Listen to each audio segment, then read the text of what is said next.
We're ready to get started. Hello, folks. My name is Wayne Elgin. This talk is Advanced Debugging with Chrome DevTools, so hopefully you're in the right place. I am a UX consultant at Cantina. It's a web design and development agency based in Boston. We do work with companies all over the country, though. And I'm actually based in Nashville, and I work remote. But you can find us at cantina.co. You can find me at SJ on Twitter and GitHub or anywhere else. And I love talking about dev tools, so please feel free to reach out. So let's get into why you're here. I want to talk about why dev tools matter, because this is something that kind of goes beyond merely the scope of web development. It can potentially, if you want it to, it can reach into lots of different areas. So besides just normal web development, editing JavaScript, debugging, setting breakpoints, changing CSS, doing all that stuff in real time with your web pages. You also kind of get the superpower, if you are really proficient with dev tools, you have the superpower where you can do things like Chrome on Android. You can actually plug in and remotely debug your Chrome through your actual Android phones. You can work on any Electron-based products because they, in the background, are using some version of Blink or Chromium to build those. So you instantly have the ability to go into your Electron stack and edit desktop apps, just like that. You also get this kind of really, to me, it was surprising when a few years ago I found out about Node Inspector, that you could actually just hook up through the remote debug protocol. You can hook up your dev tools right into your Node app. So as you're writing server-side JavaScript, you're able to use the same tools that you know and love from the Chrome DevTools stack. Node Inspector was actually forked from Chromium and then the Blink dev toolkit. And then as of, I think, late version 5 Node, and sometime last fall, I think, Chrome DevTools are able to natively work without even needing the Node Inspector package. So if you want to look at that for yourself, it's the inspect flag that you can use with Node. And I'll put links up to all these slides later. So I'm completely fine if you want to take notes or if you want to follow along on your computer. I'm going to be doing a lot of hands-on stuff with DevTools, though, so however you want to follow that. You also get, I mentioned Stetho here, which is the library that you can use to use the exact same dev toolkit to edit and debug Android native apps. And then Pony Debugger on iOS, same thing, native apps. You get the whole DOM representation that you're used to for your nested views and all that. So dev tools are much more important than you might imagine them being. It's not just for the web, but obviously if you're a web developer, you have a huge advantage in all these aspects. I mean, you can even open up DevTools on the DevTools, which, insane. Oh, and I didn't put on this slide, but a couple days ago, Mozilla released this thing called debugging.html. It's their rewrite in React and Redux of their whole dev inspector. So, Mozilla, the way that debugging HTML works, it uses the Chrome remote debug protocol, so you can work with Blink-based browsers like Chrome and Opera. And it also works with Firefox and other things. Right now, it's not built into their dev tool set, but you can use it and follow the instructions and plug it in. All right, so setting the stage for how we're going to handle this talk, I have a couple of things that I am a little bit opinionated about regarding how you should work with dev tools. Obviously, free to your own interpretation, but what's a talk without opinion? So I am going to say use dev only on Chrome Canary is my philosophy. I do that pretty regularly. It's my main browser for any development work that I do. There's a couple reasons for that. One is that if you're logging into your Chrome profile, your extensions come along with you. That's great as a user. But think about that for a second. Like, you're potentially polluting every time you interact with your web app with all the cruft that you've built up from years and years of browsing the web. Is that great? I don't know. You know, what that extension that seemed really innocuous might have done at install time might have changed, and maybe it's mutating things on the page that you really don't want it to. So what I do is I run Chrome Canary completely clean, of extensions. I don't log into Google, resist the temptation because it will prompt you, and I don't log into anything, and it's just a pristine environment for me. It's kind of like what you might be doing with incognito mode, if you guys have that methodology of developing, but instead, it's a full browser profile that you have access to. And if you somehow crash your main browser, or you crash Canary, they don't affect one another, so it's really nice from that. Some hesitation around using Chrome Canary might be that Chrome Canary is not stable, but with the evergreen browser process and how rigorous the Chrome devs are about updating it, there really is kind of less of an argument there anymore because it's, as they say up here, 10 weeks from the time that code is entering into Canary, if it makes it through the process till it hits stable. And it's very rare that functions that hit Canary don't make it into the stable branch. Think about it this way. This is not just a browser for your users to use. Who cares about the users when you're developing, right? You're the developer, you're the user. So this is your browser. This is treat it like an IDE. You know, when Atom came out, how many of us were running Atom and getting daily beta updates? Like, oh, I got to install the update from Atom, like every day, because we were excited to use Atom. Treat your browser that way too. It is your playground and it's your sandbox, and keep it completely sandboxed away from the rest of your web usage. The nice side effect of that is because it's your playground, this is where all the features come. So DevTools features especially, you get access to them as soon as they're ready to go. So it's a really good incentive to just use that. I'll caveat it to say that you will get pinged from about every day to update it. So just be okay with it running out of date sometimes if you don't like that, or just get in the habit of every day, I think it's like 3 p.m. my time, I have to just update it. But I like it, so. Anyway, here's how I work. DevTools on the right. For some reason, this works really well for me. If you don't like it, that's fine, but here's why. When you have that top right section dedicated for usually the sources panel is what I run if I'm debugging JavaScript. Then you have access to the full file that you're trying to step through. Setting breakpoints is very easy, but right below that, I don't care so much about the code. I really like the call stack window being available there. I'll go into that some more. And then you also have the access to the full scope. So what does this mean where my breakpoint is right now? You can explode that. You can see how it's got that directory arrow drop-down structure. You can set event listener breakpoints, and you can watch how your browser is responding to things. And then I usually hit escape on that, and that will open up that console little panel on the bottom of console. I don't really need the full scope of the console. I just need that mini console. That way I can kind of see where things are logging. There's some cool stuff you can do with that too. I very rarely am working in the full console panel. Anyway, also shout out to the Firefox Developer Edition. If you don't know about it, it is cool. Used to be kind of Aurora, and it's not anymore. Okay, so here's the basics. When I talk about basics, this is what I expect. You're able to set a debugger statement in your code. Debugger statement just means you type the word debugger in your code somewhere. When the browser interprets that, and you have DevTools open, then it will stop and put a breakpoint open to that code. So what does that look like? If I go to this little thing that I have, this is just a style guide, and let's say that I go inside of the focus function here, whenever the search box is focused, and I just say debugger. I'll refresh that, and then I click there. My debugger statement is focused.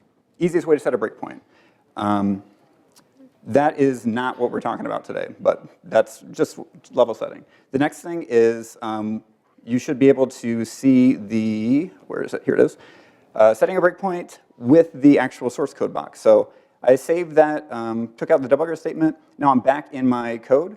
And if I were to put so I'm going to put a breakpoint right, let me just let that go through again. I'm going to put a breakpoint right inside of this function, the focus function here. And then I'm going to do the same thing where I focus it. That breakpoint gets set. This is another one of the basics that you should be able to do, like using the source panel to set active breakpoints as you need to stop. And then a little bit more advanced, but not really, is just setting a conditional breakpoint. One thing that you can do with a breakpoint once you set it is you can right-click it and say Edit Breakpoint. And then you can say anything that you want to be truthy. before it will break, you can set that here. So in this case, if you just want to check that, let's see, that this is truthy at all. I don't have a great example for that. Clear that out, and then once you focus it, it will only do it if this is a thing. Let me change it so I'm not doing this one. Here's another way to set a conditional breakpoint. I want to do it on the actual XHR request that I'm making down here. I'm going to right-click on this. I'm going to go Add Conditional Breakpoint. So instead of left-clicking on the line number, you can just say Add Conditional Breakpoint. That allows you to type your breakpoint into the JavaScript code. And this is also being interpreted the same way that any other breakpoints would be interpreted. So I'm going to say xobj.readystate equal to 4, just like that if statement up there above. So we hit Enter. Now this will only be interpreted if the ready state is triple equal to 4. So let me reload this page just to make sure I'm not messing up anything with caching. So now I focused it. Part of the way this app works, it's like a mini search autocomplete thing. All it does is once you focus it, it goes out and makes a JSON request. It's just a simple like server client-side search function is all. So what you do is you click on this, and then it makes that request. Once the request has been completed, it changes the ready state to 4, and now this breakpoint is truthy.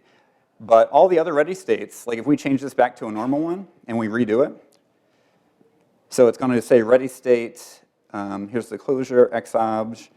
I'll just put a watch out for it, that's easier. So if you go to watch in your thing here, you can set any expression that you want. xobj.readystate. You can just observe what the ready state is, if you don't know about that. So let's just skip through all the ready states and we can watch them change. So go from 2 to 3, 3, 3, and it never hit 4. I don't know why. Let's try it again. Ready state 2, 3, there's 4. There we go. So that's how you can observe it, and that's how you can make conditional breakpoints. So those are kind of the basics. Let's go to a little bit more advanced. When you are using the console, and I know console is kind of an easy crutch to use as well, because you can just console.log nearly anything and get a fairly helpful result. I see some abuses of console, and I want to at least give you some ideas about how you can make things a little bit more clear for yourself, for people that you're debugging with, and things of that sort. So one thing about console.log that you may not know is that you can actually use commas. And for some reason, I see the concatenator operator, the plus sign, used a lot in console logs. You don't have to stringify the things that you're putting into console log. Chrome does that for you. So if you use the comma operator to separate your console logs, instantly, it pretty prints those things. So if you put an object in there, it will pretty print the object. You can explode it. You can walk down array trees through it. It's really handy. So don't use pluses, use commas. There's also formatter strings, and there's maybe limited use to this, but let me show you how you can use it anyway. This thing is happening. There we go. So I'm going to just quickly type in here. Let me blow up the DevTools a little bit so you can see it better. Sorry if I'm talking too fast, but there's a lot. So inside of console.log, oh look, I've already got it pre-filled. I'm just going to use the %c operator. Now what this does is if you use %c, that colors whatever console logs that you're doing. And it allows you to actually do kind of like CSS-like things. So you see this little string I put in here, color blue, font size X large. Once you do that, this is how you might have seen this when you like open DevTools on Facebook or whatever. Like you can get, maybe these messages are more important than other messages. You can make them a little bit larger. Or you can do things like, here's one, like this item D of D.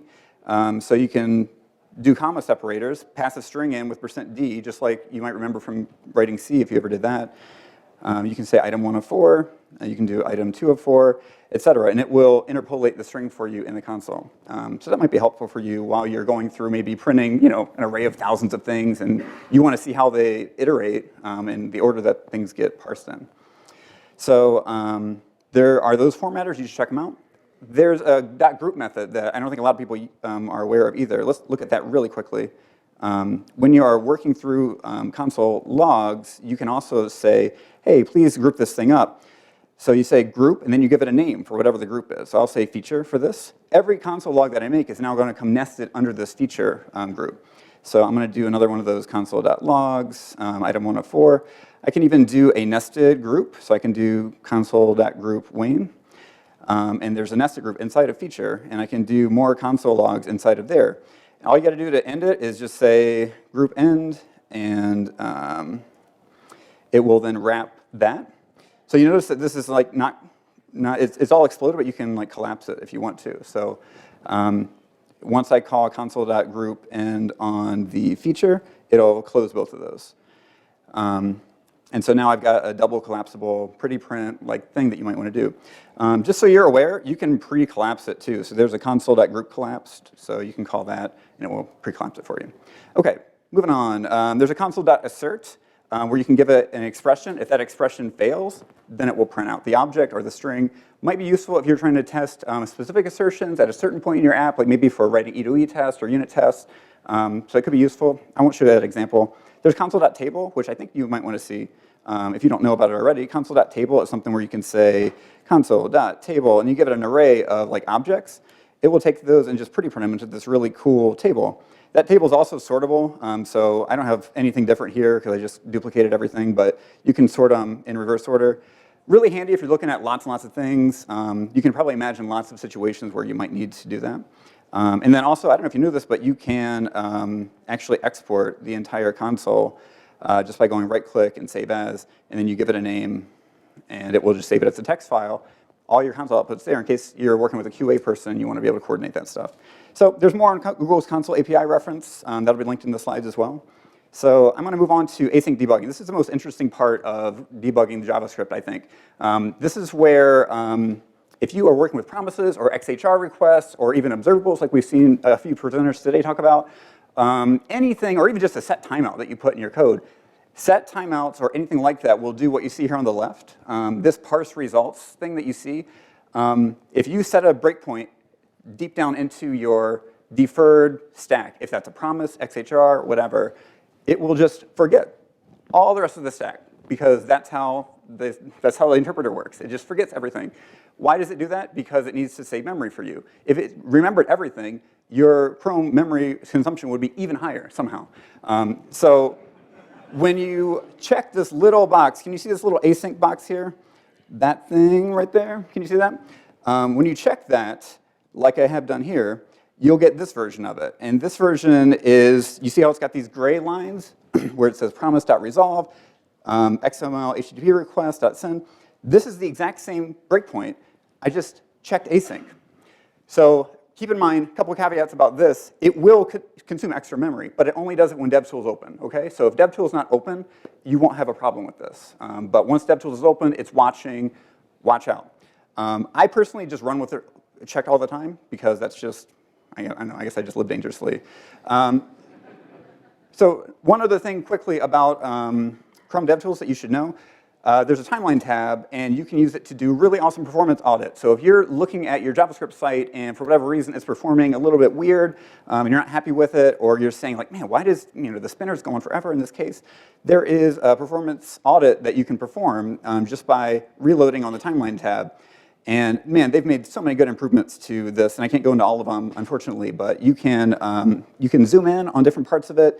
It actually, if you check the capture screenshots thing, it will actually capture these screenshots at each point. Web page test does this as well, but you don't have to even serve it up to web page test, so this is kind of safe for your local host and things like that. So this is just running on localhost, and you can see like a little bit of latency that it's already able to witness on that, and all the how long like fonts take to come in and things like that. And then once you have that, you can kind of break through and look all over up and down the call tree and see what's taken so long at that point. So as you're like focused in on a certain area, you're saying, okay, here's the calls, the network calls that are being made. There's a really great breakdown of all the interactions that are driving that, and then you can start to look into your code. I'm sorry, I wish I had more time for that. If you want to see that in action, though, follow this guy. His name is ArrowTwist, and his name is Paul Lewis, I believe, but ArrowTwist is his Twitter handle. He is a Google developer advocate, and he does performance audits ad hoc. You should totally watch all his YouTube videos and then do what he does to your sites that you manage. So for bonus points, I will just kind of drop some shout outs to a few things that I think are cool. If you have time to look at it, there's a link in this slide, but you can set up workspaces in your Chrome DevTools that link to local resources on your computer where your source code lives, and then you are able to do source mapping to, so even if you're doing things like uglifying your CSS or your JavaScript, you can link it right back to the source. You can put breakpoints in the original source. Really handy, so please look at that. Again, a shout out to the node inspector and the built-in inspect flag. Please use this for whenever you're working on build tools through Gulp or Webpack or whatever. You can do all that stuff. And you can even black box your vendor scripts in there so you don't have to oh man, I'm clicking through 8 lines of jQuery stack that I don't need to know about. You can black box those scripts, so please use that. Follow people that are authoritative in this area, more so than me even. Adi Asmani is a Google person. Chrome DevTools is a great account. And then Umar is this guy who makes really great DevTools GIFs. He'll tweet them out every couple of days, and they're really well curated. And then I also tweet DevTools things as much as I can on SJ, and I love talking about it. So please come and talk to me and find me out and around. That's all that I have, though, so thank you.